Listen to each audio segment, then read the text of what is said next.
নমস্কার বন্ধুরা, কেমন আছেন সবাই? আশা করব আপনারা সকলে খুব ভালো আছেন। আমার মিষ্টু ক্রিয়েশন চ্যানেলে একটি ভ্লগে আপনাদের সবাইকে জানাই অনেক অনেক স্বাগত। আজকে আমি আপনাদের সাথে যে জায়গাটা এক্সপ্লোর করতে চলেছি সেই জায়গাটা হলো মল্লিক ঘাট, যেটা অবস্থিত একেবারে হাওড়া ব্রিজের নিচে। এবারে বলি এখানে আসবেন কিভাবে। আপনি যেদিক থেকে আসুন না কেন, আগে আপনাকে হাওড়া ব্রিজের কাছে আসতে হবে, আর তারপর দেখবেন রেলিং দিয়ে একটা জায়গায় ঘেরা রয়েছে, সেই জায়গা বরাবর আপনাকে হেঁটে নিচের দিক দিয়ে নামতে হবে।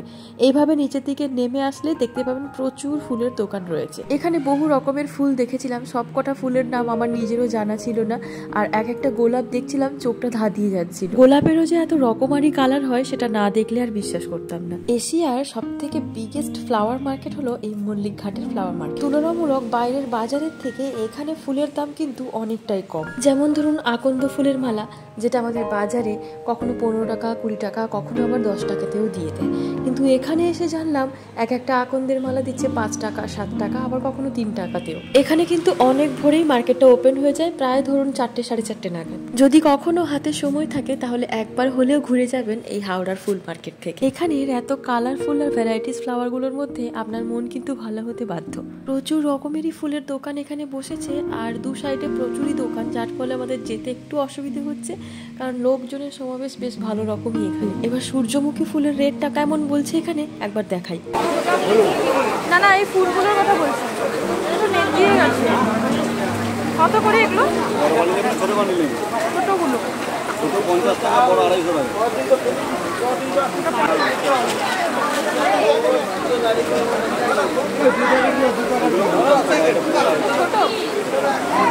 ছোট এটা কত?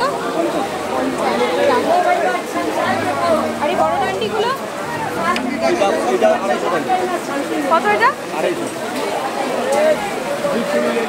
ফুলের মার্কেটটা ছেড়ে বেরিয়ে একটু সামনের দিকে এগোলেই একটা ভীষণ সুন্দর জায়গা আছে, যেটাতে এখনকার দিনে বিয়ের আগে আগে যে প্রি ওয়েডিং শ্যুট করা হয় সেখানে অনেকেই এসেছে শ্যুট করতে। ওই দিনকে ওই জায়গাটিতে যাওয়ার জন্য যে দিনটাকে আমরা চুজ করেছিলাম সেটা সাডেনই প্ল্যান ছিল, প্রি প্ল্যান ছিল না, আর তার জন্য এরকম একটা মেঘলা ওয়েদারে ওখানে চলে গিয়েছিলাম। আর ওখানে যেতেই আমরা কিন্তু বিশাল একটা বৃষ্টি পেয়েছিলাম। এমন একটা ওয়েদারের জন্যই ফটোগ্রাফার বা ভিডিওগ্রাফারদের তেমন একটা ভিড় পাইনি ওখানে। জায়গাটা খুব নিরিবিলি আর শান্ত ছিল, মাঝে মাঝে দমকা হাওয়া, বৃষ্টি, একটা ঠান্ডা চারিদিকে পরিবেশ আর পাখিদের কলতান, সব জুড়ে জায়গাটা কেমন একটা যেন সুন্দর করে তুলেছে। তবে পরিবেশটা সুন্দর হলে কি হবে, যেই ঘাটে গিয়েছিলাম সেই ঘাটটা কিন্তু বড্ডই নোংরা ছিল। কোনো একটা পরিবেশ বা জায়গা কতটা সুন্দর হবে এবং কতটা খারাপ হবে সেটা কিন্তু পুরোটাই নির্ভর করে আমাদের এই মানুষদের ওপর। যাই হোক, এই প্রসঙ্গটা না হয় বাদ দিলাম। উপরের দিকটাতে উঠে চলে আসলাম যতক্ষণ বৃষ্টি হচ্ছিল।